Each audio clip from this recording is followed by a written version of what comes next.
ആരംപുരി എന്ന് പേരുള്ള ഒരു ഗ്രാമമുണ്ടായിരുന്നു. ആ സ്ഥലത്ത് മഞ്ജുത്ത് തന്റെ ഭാര്യ റിച്ചിയോടൊപ്പം ജീവിച്ചു വന്നു. മഞ്ജുത്ത് ഗ്രാമത്തിലെ മരങ്ങളെ വെട്ടി ഗ്രാമത്തിലെ ജനങ്ങൾക്ക് വീട് ചെയ്യും, പിന്നെ അത് ശരി ചെയ്യുകയും ചെയ്യും. മഞ്ജുത്ത് മനസ്സുകൊണ്ട് വളരെ നല്ലവനാണ്. ഗ്രാമത്തിലെ ജനങ്ങളെല്ലാം അദ്ദേഹത്തെ ഒരുപാട് ബഹുമാനിച്ചിരുന്നു. ജനങ്ങളുടെ വീട് കെട്ടുമ്പോൾ ഒരു സന്തോഷം കിട്ടുന്നുണ്ടല്ലോ, അത് വേറെ ഏതൊരു കാര്യത്തിലും സന്തോഷം കിട്ടുകയില്ല. അതെ, അത് നന്നായിരിക്കും. മഴ സമയത്ത് പോലും നിങ്ങൾക്ക് ഒരുപാട് ജോലി കിട്ടുന്നുണ്ടല്ലോ, അതുകൊണ്ടാ നിങ്ങൾ ഇത്രയും സന്തോഷിച്ചിരിക്കുന്നത്. കുറെ ജോലിയുണ്ട്. ജനങ്ങളുടെ വീട് മഴയിൽ നിന്ന് രക്ഷിക്കുന്നത് ഒരു വലിയ ജോലി തന്നെയല്ലേ. നിങ്ങൾ മാത്രമാണ് ജനങ്ങളെ സഹായിക്കുന്നത്, പക്ഷെ ഗ്രാമത്തിലെ ജനങ്ങൾ ഒട്ടും നല്ലവരല്ല. ദിവസവും എല്ലാ വീട്ടിലും മോഷണം നടക്കുന്നു. ജമീന്ദാറിന് തലവനോട് അസൂയ, മാറി മാറി വഴക്കിടുന്നത്, ഒരാളെ അറിയാതെ മറ്റൊരാൾ സംസാരിക്കുന്നത്, ഇതല്ലേ ഈ ഗ്രാമത്തിൽ എല്ലാരും ചെയ്യുന്നത്. ചേട്ടാ, എല്ലാരും തെറ്റായിട്ട് സംസാരിക്കണം വെച്ചാൽ നമ്മൾ അവരെ പറ്റി തെറ്റായിട്ട് സംസാരിക്കണം എന്ന് ആവശ്യമില്ല. ശരി വിട്, ഞാനിപ്പോ പുറപ്പെടുകയാണ്. ഞാനിന്ന് തലവന്റെ പുതിയ വീട് കെട്ടാൻ പോവുകയാണ്. മഞ്ജുത്ത് കോടാരിയെ എടുത്തുകൊണ്ട് കാട്ടിനകത്തേക്ക് ചെന്നു. പിന്നെ മരത്തിനെ വെട്ടാൻ തുടങ്ങി. ഇന്ന് എനിക്ക് എന്താ തോന്നുന്നു വെച്ചാൽ ഈ ദിവസം മുഴുവനും ഈ മരം തന്നെ ഞാൻ വെട്ടിക്കൊണ്ടിരിക്കുന്ന തോന്നുന്നു. വേഗം തന്നെ ഈ മരങ്ങളൊക്കെ വെട്ടിയിട്ട് തലവന്റെ വീട്ടിൽ പോയിട്ട് തലവന്റെ വീട് കെട്ടാൻ നമ്മൾ തുടങ്ങണം. ആ കാട്ടിൽ മഴ പെയ്യാൻ തുടങ്ങി. പിന്നെ ആകാശത്തു നിന്നും ഒരു മനുഷ്യൻ താഴേക്ക് വന്നു. അദ്ദേഹത്തിന്റെ ഇടത് കൈയിൽ ഒരു ചെറിയ മേഘം ഉണ്ടായിരുന്നു. ശരി, നിങ്ങളാരാണ്? ഞാൻ ആരായാലും അതിനെപ്പറ്റി നീ ഒരു കാര്യത്തിനും വിഷമിക്കുകയേ വേണ്ട. നീ ഒരു കാര്യം മനസ്സിലായിക്കോളൂ, ഞാൻ മഴയിൽ നിന്ന് വന്നിരിക്കുകയാണ്. പിന്നെ ഈ ഗ്രാമത്തിലൊരു വലിയ വെള്ളപ്പൊക്കം വരാൻ പോവുകയാണ്. അതുകൊണ്ട് ആർക്കും വീട്ടിൽ നിൽക്കാനും പറ്റില്ല, പിന്നെ വീട്ടിന്റെ പുറത്തേക്ക് നിൽക്കാൻ പറ്റില്ല. നിലത്തിൽ കാല് വെക്കുന്നത് പോലെ ഒരു മനുഷ്യന് ഇവിടെ ജീവിക്കാനേ പറ്റില്ല. പക്ഷേ എന്തിന്? എല്ലാവരും മരിച്ചു പോകുമോ? ഇവിടെയുള്ള ഗ്രാമജനങ്ങളുടെ പാപമൂട്ട വലുതായിട്ടുണ്ട്. ഇവിടെയുള്ള ജനങ്ങളിൽ നീ ഒറ്റ മാത്രമാണ് നല്ലവരായിട്ടുള്ളത്. ഞാനിപ്പോൾ നിന്നോട് പറയാൻ പോകുന്ന കാര്യം ശ്രദ്ധയോടെ കേൾക്കൂ.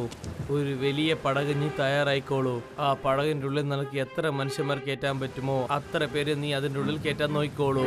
എൻ്റെ കയ്യിൽ ഒരു മേഘത്തുണ്ടുണ്ട്. ഇത് വളരെ വേഗം തന്നെ കറുപ്പ് മേഘമായിട്ട് മാറിക്കോളും. പിന്നെ സുനാമിൻ്റെ കൂടെ ചേർത്ത് ഈ ഗ്രാമത്തിൽ തന്നെ അത് കൂട്ടിക്കൊണ്ടുപോയേക്കും. പക്ഷേ എന്നെ കൊണ്ട് ഇത്രയും വലിയ പടക് എത്ര വേഗം പെട്ടെന്ന് എങ്ങനെ ചെയ്യാൻ പറ്റും?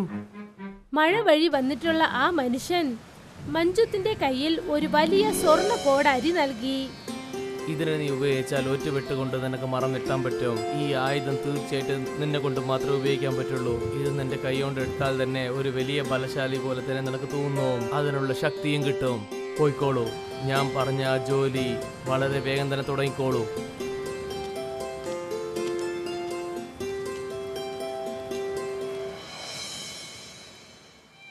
മഞ്ജു തലവനോട് ചെന്ന് നടന്ന കാര്യങ്ങളെല്ലാം തന്നെ പറഞ്ഞു.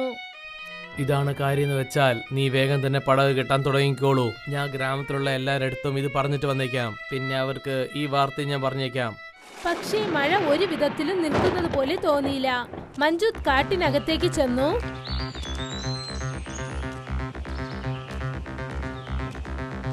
പിന്നെ ആ കോടാരി ഉപയോഗിച്ച് മരങ്ങളെ വെട്ടാൻ തുടങ്ങി. മഞ്ജു വലിയൊരു വള്ളം ചെയ്യാൻ തുടങ്ങി. പിന്നെ മറ്റൊരു വശത്ത് തലവൻ പഞ്ചായത്തിനെ കൂട്ടി ഗ്രാമത്തിലെ ജനങ്ങളെയൊക്കെ വിളിച്ചു വരുത്തി. അവരോട് എല്ലാ കാര്യങ്ങളും പറഞ്ഞു. അത് ശരി, ഈ തലവൻ പുതിയതായിട്ടൊരു കഥയും കൊണ്ട് വന്നിരിക്കുകയാണ്. നിങ്ങൾ പറയുന്നതൊന്നും തന്നെ ഞാൻ വിശ്വസിക്കാൻ പോകുന്നില്ല. ഇതൊന്നും നാടകമൊന്നല്ല, ഇത് സത്യമാണ്. നീ തന്നെ നിന്റെ കണ്ണുകൊണ്ട് എല്ലാം കണ്ടോണ്ടിരിക്കുകയല്ലേ. മഴ കുറച്ച് ദിവസമായിട്ട് എന്നെ നിൽക്കുന്നേ ഇല്ല. ഇനി ഒരാഴ്ച ഇങ്ങനെ പെയ്തോണ്ടിരുന്നാൽ മൊത്ത ഗ്രാമവും മുങ്ങിപ്പോവും. ഗ്രാമത്തിലെ ജനങ്ങൾ തലവൻ പറഞ്ഞത് അംഗീകരിച്ചു. പക്ഷെ ജമീന്ദാറമ്മ ആ വള്ളത്തിൽ കയറാൻ വിസമ്മതിച്ചു. ഒരാഴ്ച പ്രയത്നിച്ച് മഞ്ജു വലിയൊരു വള്ളം ചെയ്തു. ജമീന്ദാർ അമ്മയല്ലാതെ ബാക്കിയുള്ള തലവനും ഗ്രാമത്തിലെ ജനങ്ങളും ആ വള്ളത്തിൽ കയറിയിരുന്നു. ആ ഗ്രാമത്തിനകത്ത് ആരും തന്നെ ഇല്ലായിരുന്നു. പിന്നെ ഒരു വലിയ തിരമാല ഗ്രാമത്തിനകത്തേക്ക് വന്നു. കണ്ടോളൂ കണ്ടോളൂ, ഗ്രാമത്തിൽ അധികം വെള്ളം കൂടിയോണ്ട് മൊത്തം ഗ്രാമം വരെ നശിപ്പിക്കാൻ വന്നിട്ടുണ്ട്. പക്ഷെ ഇതിനൊന്നും നമ്മൾ പേടിക്കാനുള്ള ഒരു ആവശ്യവും വന്നിട്ടില്ല. നമ്മളിപ്പോൾ പടകിലുണ്ടല്ലോ. ജമീന്ദാർ അമ്മ ആ വള്ളത്തിനെ നോക്കി നടന്നു വന്നു. അയ്യോ നിൽക്കൂ, എനിക്ക് വേണ്ടി ഒന്ന് നിൽക്കൂ. എന്നെ വിട്ടിട്ട് എങ്ങോട്ടാ പോകുന്നേ? മഞ്ജുത്ത് ജമീന്ദാർ അമ്മയെയും ആ വള്ളത്തിൽ കയറ്റി. മറുവശത്തെ സുനാമി ആ ഗ്രാമത്തിനെ മൊത്തം നശിപ്പിച്ചു. ഭാഗ്യം, ഞാൻ ഒരു ക്ഷണത്തിൽ രക്ഷപ്പെട്ടു. ജമീന്ദാർ അമ്മ ആ വള്ളത്തിലേക്ക് നോക്കി. എന്നിട്ട് അവർ ആകെ അതിശയിച്ചു പോയി. ഓ, ഈ വള്ളം എത്ര വലുതാണ്! പക്ഷെ നിങ്ങൾ എന്തിനാ ഇവിടെ ഇത്രയും മരങ്ങൾ കൊണ്ടുവന്ന് വെച്ചിരിക്കുന്നത്? മഞ്ജുത്ത് ഗ്രാമത്തിലെ ജനങ്ങളോട് എന്തു പറഞ്ഞെന്നാൽ, ഗ്രാമത്തിലെ ജനങ്ങളെ വളരെ ശ്രദ്ധയോടെ നോക്കൂ. നിങ്ങൾക്ക് വേണ്ടിയാണ് ഇതെല്ലാം ഞാൻ എടുത്തു വെച്ചിരിക്കുന്നത്. എന്റെ അടുത്ത് നിങ്ങൾക്ക് എല്ലാവർക്കും വേണ്ടി ഈ പടകൾ തന്നെ വീട് കെട്ടാൻ എനിക്ക് നേരമേ കിട്ടിയിട്ടില്ല. ശരി മഞ്ജുത്ത്, നീ ഒരു പക്ഷേ ഇല്ലെങ്കിൽ ഞങ്ങളുടെ ഗതി എന്നെ എന്തായിട്ടുണ്ടാവും. എല്ലാവരുടെ വീട് നമ്മൾ വളരെ നന്നായിട്ട് തന്നെ കെട്ടിയേക്കാം. വീട്ടിലുള്ള എല്ലാ ആൾക്കാരും ചേർന്നിട്ട് നിങ്ങൾ അവരവരുടെ വീട് കെട്ടാൻ തുടങ്ങിക്കോളൂ. അതെ, ഒരു പക്ഷെ നിങ്ങളുടെ വീട്ടിലെ ആൾക്കാർ കുറവാണെങ്കിൽ നിങ്ങൾക്ക് വീട്ടിൽ വേണ്ടി ചെറുതായിട്ട് കെട്ടിക്കോളൂ. ഒരു പക്ഷേ കുറെ പേരുണ്ടെങ്കിൽ നിങ്ങൾ കുറെ ആൾക്കാർ ചേർന്ന് കെട്ടിക്കോളൂ. തീർച്ചയായും പാടില്ല. എനിക്ക് ഒരുപാട് സ്ഥലം ഈ വള്ളത്തിനകത്ത് വേണം. ഗ്രാമത്തിനകത്ത് എനിക്ക് ഒരുപാട് സ്ഥലമുണ്ടായിരുന്നു. മിണ്ടാതിരിക്കും അമ്മേ, ഇത് നിങ്ങളുടെ ഗ്രാമമൊന്നുമല്ല. നിങ്ങൾ പറയുന്നത് പോലെയൊക്കെ കേൾക്കാൻ എന്ത് അവകാശം വെച്ചാണ് നിങ്ങൾ വലിയ വീട് ചോദിക്കുന്നത്? മഞ്ജുത്ത് എന്തു പറയുന്നോ അത് കേട്ടാൽ മതി. അതെ അതെ, ഇപ്പോഴും നീ ഒന്നും ജമീന്ദാർ ഒന്നല്ല.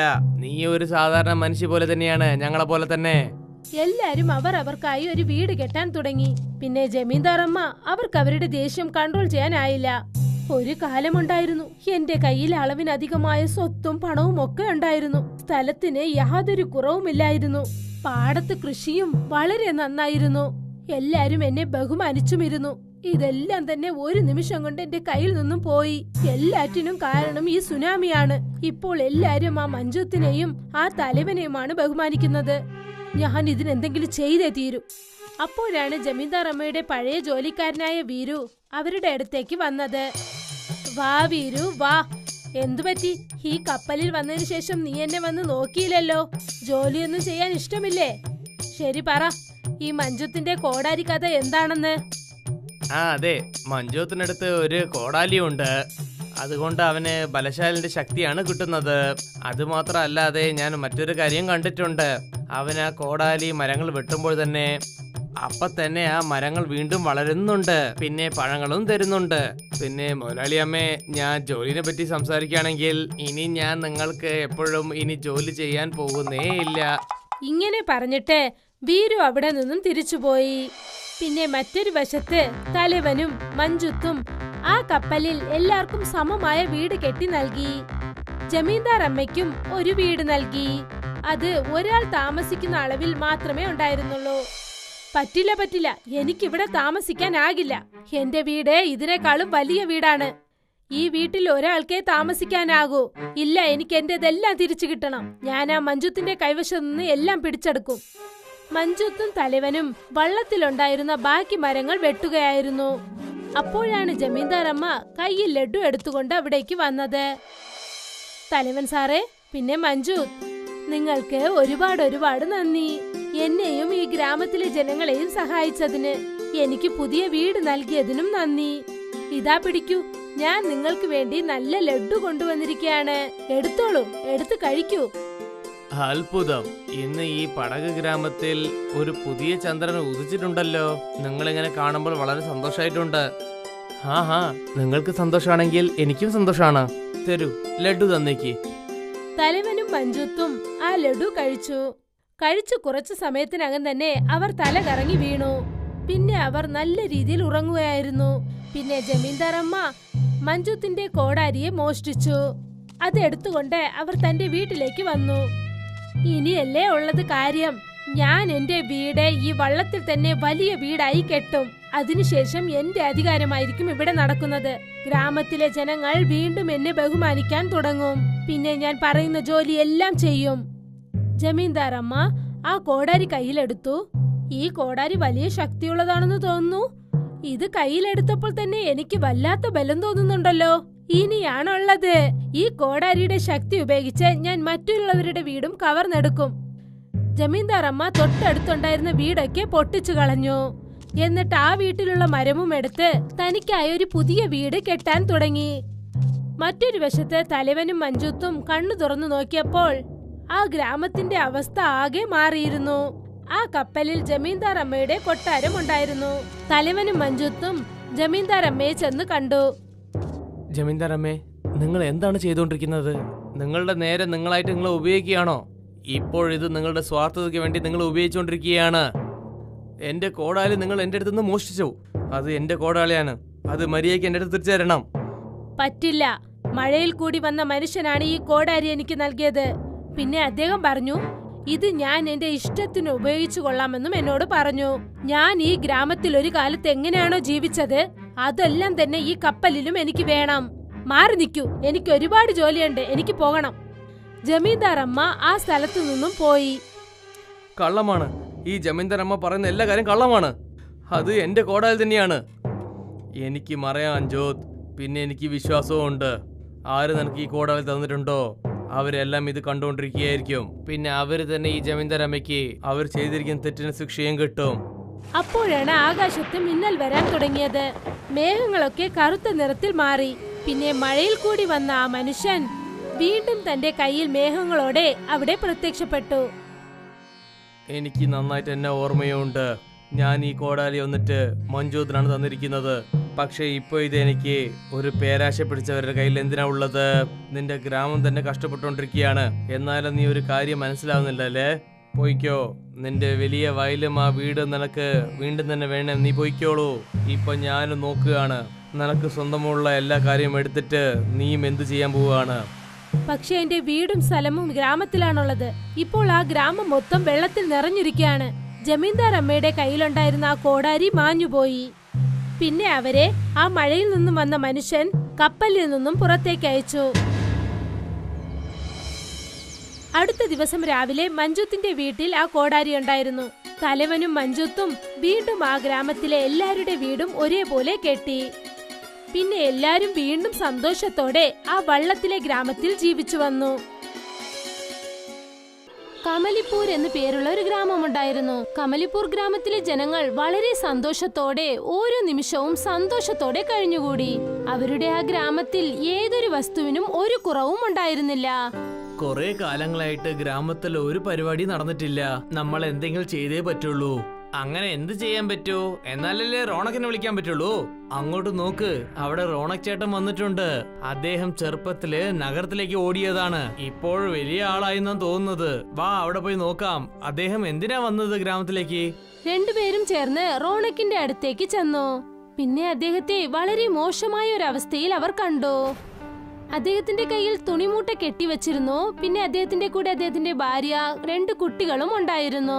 അവർ രണ്ടുപേരും വളരെ ആശ്ചര്യത്തോടെ റോണക്കിനോട് ചോദിച്ചു, നിങ്ങൾ അതേ റോണക്കല്ലേ ചെറുപ്പത്തിൽ ഗ്രാമത്തിൽ നിന്ന് വിട്ട് ഓടിയിട്ട് ഓടിപ്പോയ ആള്? ആ അതെ ചേട്ടാ, ഞാൻ അവൻ തന്നെയാണ്. ചെറുപ്പത്തിൽ ഗ്രാമത്തിലിട്ട് ഓടിയ ആള്. ഞാൻ ചെറുപ്പത്തിലുള്ളാവുമ്പോൾ എന്റെ അമ്മയൊക്കെ നിങ്ങളെ കഥ പറഞ്ഞിട്ടാണ് എന്നെ ചീത്ത പറഞ്ഞുകൊണ്ടിരിക്കുക. നിങ്ങളാണ് പഠിപ്പിലും കളിയിലും സൂപ്പറായ ആളെന്ന്. പക്ഷെ നിങ്ങൾക്ക് എന്താ ഇങ്ങനെ ഒരു സ്ഥിതി ഇന്ന് വന്നിരിക്കുന്നത്? ഇതൊക്കെ സംസാരിക്കാൻ ഇപ്പോൾ ശരിയുള്ള നേരമല്ല. എന്റെ കുട്ടികളും ഭാര്യയും വല്ലാത്ത വിശപ്പോടെ ഇരിക്കുന്നുണ്ട്. ഞങ്ങൾ 400 കിലോമീറ്റർ നഗരത്തിൽ നിന്ന് നടന്നേ വന്നോണ്ടിരിക്കുകയായിരുന്നു. നിങ്ങൾ കൊണ്ട് പറ്റിയാൽ 2 വേള അരി തരാൻ പറ്റുമോ? ഞാൻ നിങ്ങൾക്ക് തിരിച്ചു തന്നേക്കാം. നിങ്ങൾ നിങ്ങളുടെ പഴയ വീട്ടിലേക്ക് പോകൂ. പിന്നെ ഭക്ഷണം ഉണ്ടാക്കുന്ന സാധനത്തിനൊന്നും നിങ്ങളൊന്നും വിഷമിക്കണ്ട.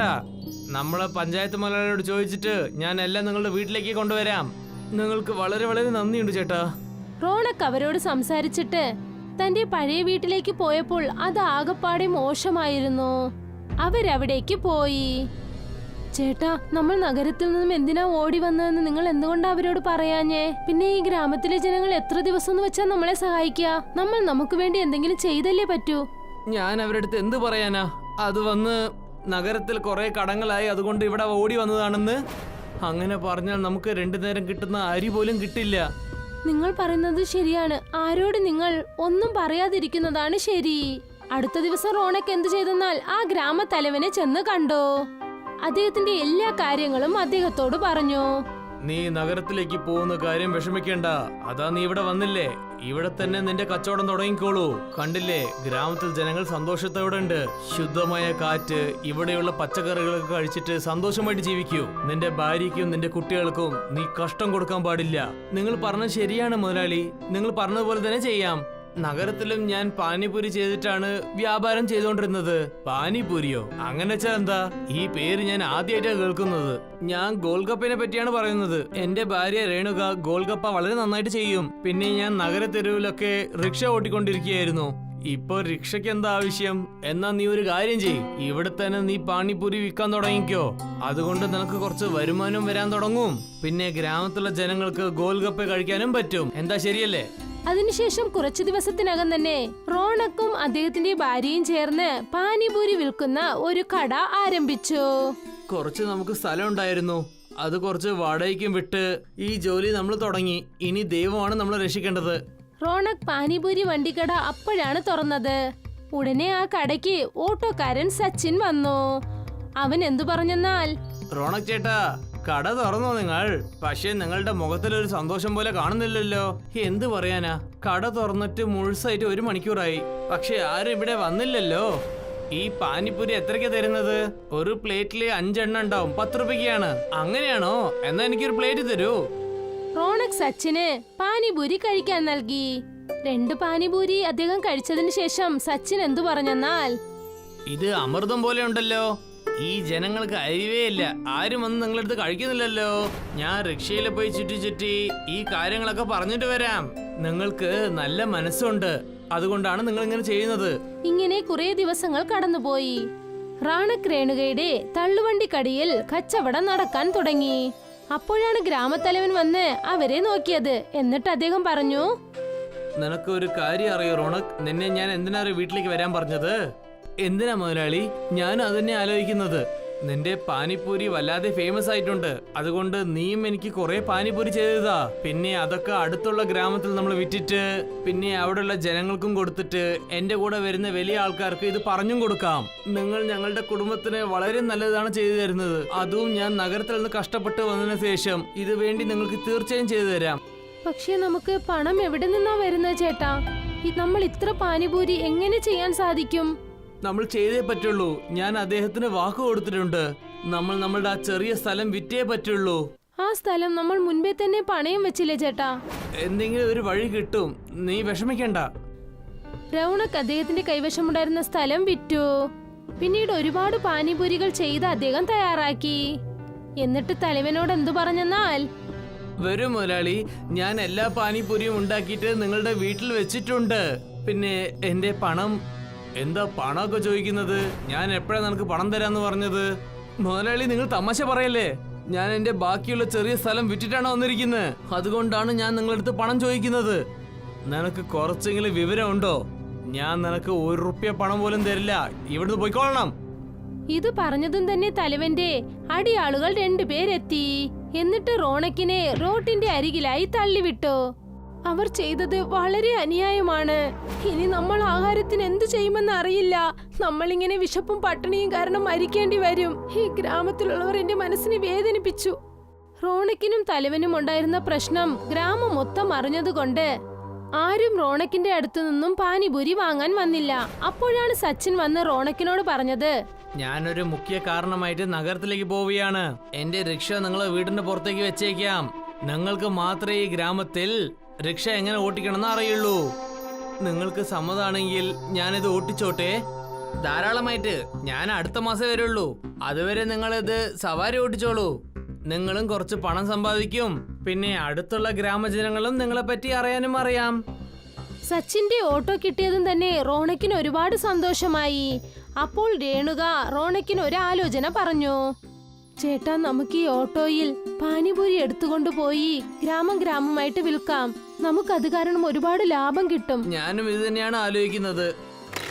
റൗണക് രേണുകയോടൊപ്പം ചേർന്ന് ആ ഓട്ടോ എടുത്തുകൊണ്ട് അവർ ഗ്രാമമായി ചുറ്റി അവർ ചെയ്ത പാനിപൂരി അവർ വിറ്റു. അങ്ങനെ കുറച്ചു ദിവസത്തിനകം തന്നെ റോണക്കും രേണുകയും 2 പേരും ഓട്ടോ പാനിപൂരിക്കാരെന്ന പേരിൽ പ്രാബല്യമായി. ഒരാഴ്ചയിൽ തന്നെ നമ്മൾ പണയം വെച്ചിരുന്ന സ്ഥലം തിരിച്ചെടുത്തു. ഇതിനെല്ലാം കാരണം ആ ഓട്ടോക്കാരനാണ്. അദ്ദേഹം നമുക്ക് ഓട്ടോ തന്ന് സഹായിച്ചു. ഞാനിപ്പോ സന്തോഷമായിട്ടുണ്ട്. ഞാൻ കടം കണ്ട് എപ്പോഴും പേടിച്ച് ഓടുകയാണ്. പക്ഷേ ഇന്ന് എനിക്ക് ലോകത്തിൽ തന്നെ ജയിച്ചതുപോലെ ഉണ്ട്. അതിനിടയ്ക്ക് സച്ചിൻ അവിടേക്ക് ഒരു പുതിയ ഓട്ടോയുമായി വന്നു. അപ്പോൾ റോണക് എന്തു പറഞ്ഞെന്നാൽ, ചേട്ടാ, അടിപൊളി പുതിയ റിക്ഷയാണല്ലോ. ഇതെന്തിനാ ചേട്ടാ? എന്റെ പഴയ റിക്ഷ ഞാൻ വിൽക്കാമെന്ന് വിചാരിച്ചു. ഞാനിപ്പോൾ ഗ്രാമത്തിലെ ജനങ്ങൾ ഗ്രാമത്തിൽ വിടുന്ന പകരം ഗ്രാമത്തിലെ ജനങ്ങളെ നഗരത്തിലേക്ക് കൊണ്ടുപോകാന്ന് വിചാരിച്ചു. നിങ്ങൾ തെറ്റിദ്ധരിച്ചില്ലെങ്കിൽ നിങ്ങളുടെ പഴയ റിക്ഷ ഞാൻ വാങ്ങിച്ചോട്ടെ. ഇതൊക്കെ ചോദിക്കണോ? നിങ്ങൾ തന്നെ എടുത്തോളൂ. അതുമാത്രമല്ലാതെ ഇനി ആ റിക്ഷ എനിക്ക് എങ്ങനെ സ്വന്തമാകും? നിങ്ങളല്ലേ ആ റിക്ഷ പാനിപൂരി റിക്ഷ എന്ന് ഫേമസ് ആയിട്ടുള്ളത്. നിങ്ങളോട് എങ്ങനെ നന്ദി പറയണമെന്ന് അറിയില്ല ചേട്ടാ. രേണുകയും റോണക്കും ചേർന്ന് ആ ഓട്ടോ സ്വന്തമായി വാങ്ങി. പിന്നെ അവർ രണ്ടുപേരും ചേർന്ന് ആ ഓട്ടോയിൽ പാനിപൂരി വ്യാപാരം ചെയ്തു. എല്ലാരും വളരെ സന്തോഷത്തോടെ ഓട്ടോ പാനിപൂരി കഴിക്കാൻ തുടങ്ങി. ഇപ്പോൾ അവർ രണ്ടുപേരുടെ വ്യാപാരവും വീടും രണ്ടും നല്ല രീതിക്ക് പോയിക്കൊണ്ടിരുന്നു. ഞാൻ പറഞ്ഞിരുന്നില്ലേ നമ്മുടെ ഗോൽഗപ്പയുടെ കച്ചവടം ഇങ്ങനെ നന്നായി പോകുന്നു നിങ്ങൾ കണ്ടോളാൻ. അതെ സുമൻ, നീ കാരണം തന്നെയാ നമ്മുടെ ദാരിദ്ര്യമൊക്കെ മാറിയത്. ഇല്ലെങ്കിൽ നമ്മൾ വളരെ കഷ്ടപ്പെട്ടു പോയേനെ. സോനു സുമൻ ദമ്പതികളുടെ കഥയാണിത്. അവർ രാംനഗറിലുള്ള ഒരു വീട്ടിലാണ് താമസിച്ചിരുന്നത്. സോനു ഒരു ഫാക്ടറിയിലാണ് ജോലി ചെയ്യുന്നത്. സുമൻ ദിവസവും ഭക്ഷണം ഉണ്ടാക്കി ലഞ്ച് കൊടുത്തയക്കുമായിരുന്നു. സോനു നന്നായി കഷ്ടപ്പെടുന്നുണ്ടായിരുന്നു. നീ ഇത്ര കഷ്ടപ്പെട്ട് ജോലി ചെയ്യുന്ന എന്തിനാടാ? ഇത് കണ്ടാ തോന്നും ഇത് നിന്റെ സ്വന്തം കമ്പനിയാണെന്ന്. ചേട്ടത്തി ഇത്ര നല്ല ഭക്ഷണം കൊടുത്തു വിട്ടിട്ടും നീ അത് കഴിക്കാതെ പണിയെടുത്തോണ്ടിരിക്കുക. വേഗം ലഞ്ച് തുറക്കടാ, എനിക്കും വിശക്കുന്നുണ്ട്. ഇന്നെന്താ ലഞ്ചിന് സ്പെഷ്യലായിട്ട് കൊണ്ടുവന്നിരിക്കുന്നേ? എന്റെ ലഞ്ച് കഴിക്കാൻ എന്നേക്കാൾ ധൃതി നിനക്കാണല്ലോടാ. ഇപ്പൊ ഉച്ചയായല്ലേ ഉള്ളൂ, ഒന്ന് ക്ഷമിക്കുന്നു. എടാ നിന്റെ ലഞ്ച് തുറന്നിട്ട് വേണം എനിക്ക് എന്തെങ്കിലും കഴിക്കാൻ. സമയം കളയാതെ വേഗം തുറക്കാൻ നോക്കടാ. എനിക്ക് ചേട്ടത്തിയുടെ കൈ കൊണ്ടുണ്ടാക്കിയ ഭക്ഷണം വലിയ ഇഷ്ടാ. ധൃതി പിടിക്കണ്ട, ഇപ്പൊ തന്നെ തരാം. കൈയൊന്ന് കഴുകിക്കോട്ടെ. സോനുവും ആകാശും കൈ കഴുകി ഒരുമിച്ച് ഭക്ഷണം കഴിക്കാനിരുന്നു.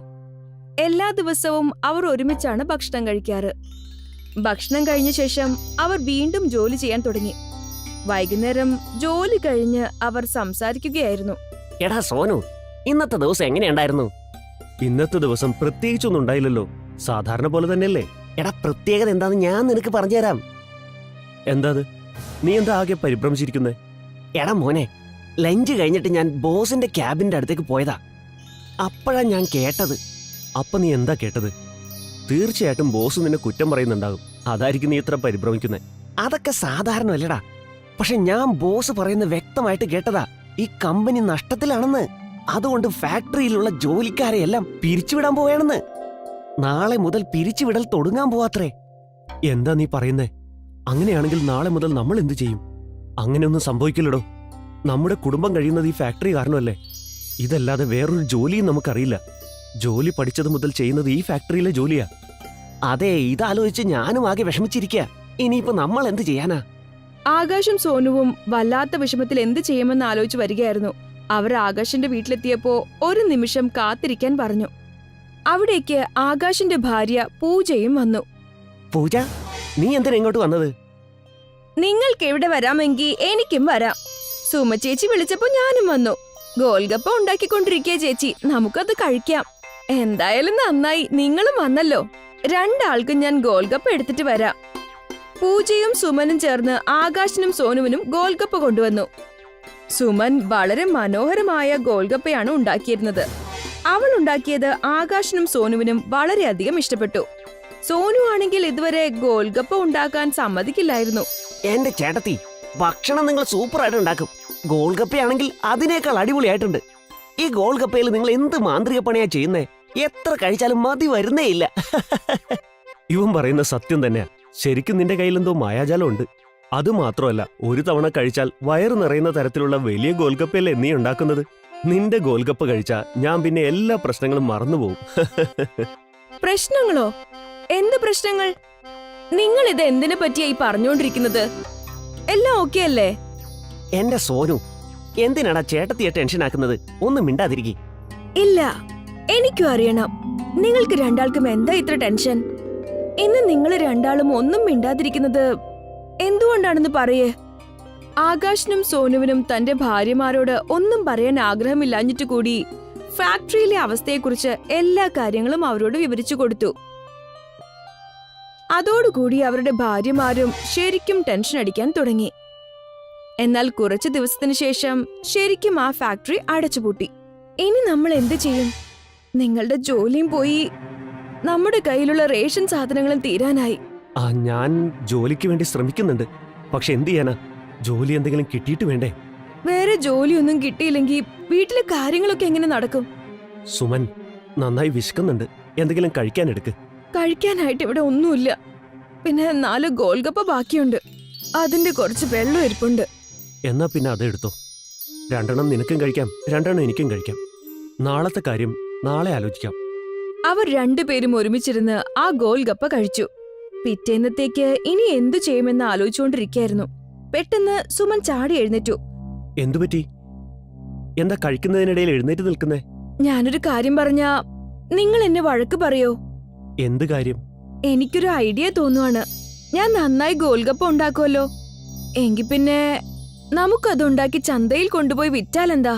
ആ, നീ പറഞ്ഞ കാര്യമൊക്കെ കൊള്ളാം. ഗോൾഗപ്പ എന്ന് പറയുന്നത് എല്ലാവർക്കും വലിയ ഇഷ്ടമുള്ള സാധനമാണല്ലോ. പക്ഷെ അതിന് മുതൽ മുടക്കാൻ പൈസ എവിടെയാ? നിങ്ങൾ ഇങ്ങനെ ടെൻഷൻ അടിക്കല്ലേ.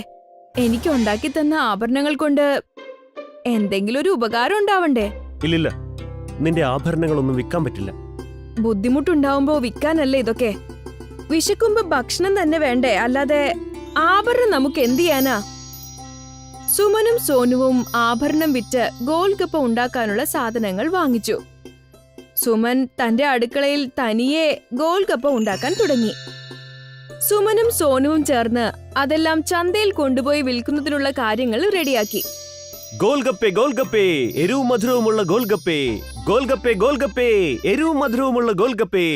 ഒരു തവണ കഴിച്ചാൽ വീണ്ടും വീണ്ടും കഴിക്കാൻ തോന്നുന്ന ഗോൽഗപ്പേ. എരിവും മധുരവുമുള്ള ഗോൽഗപ്പേ. ചന്തയിലാണെങ്കിൽ ഗോൽഗപ്പ വിൽക്കുന്ന ആളുകളുടെ തിരക്ക് കാരണം ഒരാള് പോലും ഇവരുടെ അടുത്തേക്ക് വന്നില്ല. അതുകൊണ്ട് തന്നെ 3 ദിവസമായിട്ടും ഒരു ഗോൽഗപ്പ പോലും വിറ്റുപോയില്ല. ഈ മാർക്കറ്റിൽ ഗോൾഗപ്പ വിൽക്കുന്ന കടകൾ ധാരാളമുണ്ട്. പിന്നെ എങ്ങനെ നമ്മുടെ ഗോൾഗപ്പ വിറ്റുപോകും? ഇങ്ങനെ തന്നെയാണ് പോകുന്നതെങ്കിൽ നമുക്ക് ഈ കച്ചവടം നിർത്തേണ്ടതായിട്ട് തന്നെ വരും. ഞാൻ എത്ര ആഗ്രഹിച്ച ഇതുണ്ടാക്കിയത്. ഒരാള് പോലും കഴിക്കാൻ വരുന്നില്ലല്ലോ. എന്തോ പ്രശ്നമുള്ളത് പോലെ തോന്നുക. ഇനി നമ്മുടെ വീട്ടിലെ കാര്യങ്ങളൊക്കെ എങ്ങനെ നടക്കും? സോനുവും സുമനും വല്ലാത്ത സങ്കടത്തിൽ അവിടെ തന്നെ ഇരുന്നു. അപ്പോഴാണ് അവരുടെ നോട്ടം മറ്റൊരു കടയുടെ ബോർഡിലേക്ക് എത്തിയത്. അതെ, ഒന്ന് നോക്കിയേ, ആ ബോർഡിൽ എന്താ എഴുതിയിട്ടുള്ളത്? എന്തെഴുതി വെച്ചിട്ടുണ്ടെന്ന് ആ കടക്കാരന്റെ ഓഫർ അവിടെ കാണാം. എങ്കിൽ നമ്മളും നമ്മുടെ കടയുടെ മുകളിൽ ഒരു ഓഫർ എഴുതി വെക്കുകയാണെങ്കിൽ നമുക്കും കച്ചവടം കിട്ടിത്തുടങ്ങുമെന്ന് എന്റെ മനസ്സ് പറയുന്നുണ്ട്. നമ്മുടെ ഗോൽഗപ്പ ഒന്ന് കഴിച്ചു നോക്കാതെ ആളുകൾക്ക് എങ്ങനെയാ ഇഷ്ടാവുന്നത്? എന്നാലല്ലേ ആൾക്കാർ വരികയും ചെയ്യൂ. എനിക്കൊന്നും മനസ്സിലാവുന്നില്ല. സുമൻ സോനുവിനോട് വിശദമായി സംസാരിച്ചു. അത് കേട്ട് സോനു മറ്റു ചില സാധനങ്ങൾ പുറത്തുനിന്ന് വാങ്ങിക്കൊണ്ടുവന്നു. അവൾ ഒരു വലിയ ഗോൽഗപ്പ ഉണ്ടാക്കിയിട്ട് അതിന് ബാഹുബലി ഗോൽഗപ്പ എന്ന് പേരുമിട്ടു. എന്തായത്? നീ ശരിക്കും ഒരു ബാഹുബലി ഗോൽഗപ്പ ഉണ്ടാക്കിയല്ലോ. ഇനി എല്ലാവരും ഈ ഗോൽഗപ്പ കഴിക്കാനായി നമ്മുടെ കടയിലേക്ക് ഉറപ്പായിട്ടും വരും. ഈ ബാഹുബലി ഗോൽഗപ്പയിൽ ഞാനൊരു 100 രൂപ കൂടി വച്ചിട്ടുണ്ട്.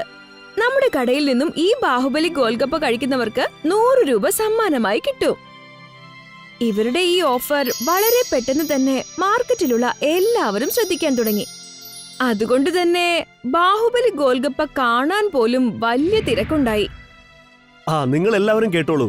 ആരാണോ ഈ ബാഹുബലി ഗോൽഗപ്പ മുഴുവനായി കഴിക്കുന്നത് അയാൾക്ക് 100 രൂപ സമ്മാനമുണ്ട്. ഈ മത്സരത്തിൽ പങ്കെടുക്കാൻ താല്പര്യമുള്ളവരെല്ലാവരും തന്നെ വേഗം ഈ വശത്തേക്കൊന്ന് മാറി നിൽക്കൂ. ഈ ബാഹുബലി ഗോൽഗപ്പ ആരാണോ കഴിക്കുന്നത് അയാളെ ബാഹുബലി എന്ന് വിളിക്കപ്പെടും. സോനു ഇങ്ങനെ വിളിച്ചു പറയുന്നത് കേട്ട് 2 പേർ മത്സരിക്കാനായി എത്തി. എന്നാൽ അവർക്ക് അത് കഴിച്ചു തീർക്കാനായില്ല. അവരാണെങ്കിൽ ആ മത്സരത്തിൽ തോറ്റുപോയി. ഇത് കണ്ട് ബാഹുബലി ഗോൽഗപ്പ കഴിക്കാനായി ആളുകളുടെ തിരക്കായി. അവിടെ ഒരു വലിയ ക്യൂ തന്നെ വന്നു. എന്റെ ചേട്ടാ, ഇവിടത്തെ ഗോൾഗപ്പയ്ക്ക് ഒരു പ്രത്യേക സ്വാദാണല്ലോ. ഈ മത്സരം എനിക്ക് ജയിക്കാൻ കഴിഞ്ഞില്ലെങ്കിലും നിങ്ങളുടെ ബാഹുബലി ഗോൽഗപ്പയുടെ സ്വാദ് എനിക്ക് വലിയ ഇഷ്ടമായി കേട്ടോ.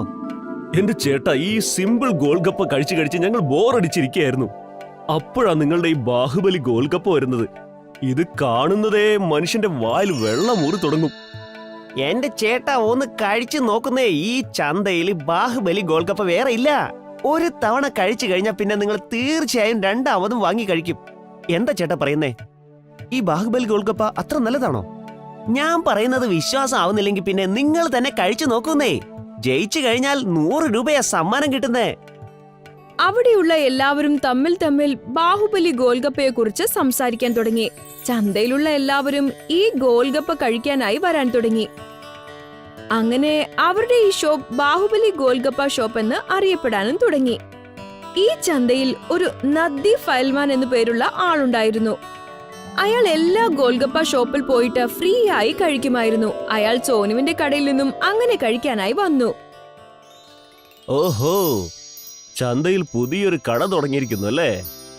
വേഗം തന്നെ ഒരു 5 പ്ലേറ്റ് ഗോൽഗപ്പ എനിക്കുണ്ടാക്കി തന്നേ. ഗോൽഗപ്പ എന്തായാലും ഞാൻ നിങ്ങൾക്ക് ഉണ്ടാക്കി തരാം. കഴിച്ചു കഴിഞ്ഞ് തീർച്ചയായും നിങ്ങൾ അഭിപ്രായം പറയണം. മാത്രമല്ല 5 ഗോൽഗപ്പ മുഴുവൻ കഴിക്കുകയാണെങ്കിൽ 1 വർഷം മുഴുവൻ ഫ്രീ ആയി നിങ്ങൾക്ക് ഞാൻ ഗോൽഗപ്പ തരും. അല്ല, ഇത്രയേ ഉള്ളൂ കാര്യം. ഒരു കാര്യം ചെയ്, ഈ മത്സരത്തിൽ ഒരു കാര്യം കൂടി നീ കൂട്ടിച്ചേർത്തോ. ഒരു ഗോൽഗപ്പയല്ല, 5 ബാഹുബലി ഗോൽഗപ്പകൾ ഞാൻ നിനക്ക് തിന്ന് കാണിച്ചു തരാം. 5 എണ്ണം. നിങ്ങൾക്ക് ഈ ഗോൽഗപ്പ കഴിക്കാൻ പറ്റിയില്ലെങ്കിൽ ഈ ഫ്രീ ആയിട്ട് ഗോൽഗപ്പ കഴിക്കുന്ന പരിപാടി അങ്ങ് നിർത്തിയേക്കണം. ശരി, ഞാൻ സമ്മതിച്ചിരിക്കുന്നു. നദ്ദു ഫൈൽവാന്റെ അടുത്ത് 5 ബാഹുബലി ഗോൽഗപ്പകൾ കൊണ്ടുപോയി വെച്ചു. അയാൾ അത് കഴിക്കാൻ ആരംഭിച്ചു. എന്നാൽ അയാൾക്കത് മുഴുവനാക്കാനും കഴിഞ്ഞില്ല. അതുകൊണ്ട് തന്നെ അയാൾ അവരോട് പറഞ്ഞതുപോലെ ഫ്രീ ആയി ഗോൽഗപ്പ കഴിക്കുന്ന ശീലം അയാൾ അങ്ങ് നിർത്തി. ആ ചന്തയിലെ എല്ലാ ഗോൽഗപ്പ കടക്കാരും അവരുടെ കഷ്ടപ്പാട് മാറ്റിക്കൊടുത്തതിന് സോനുവിനോട് വളരെയധികം നന്ദി പറഞ്ഞു.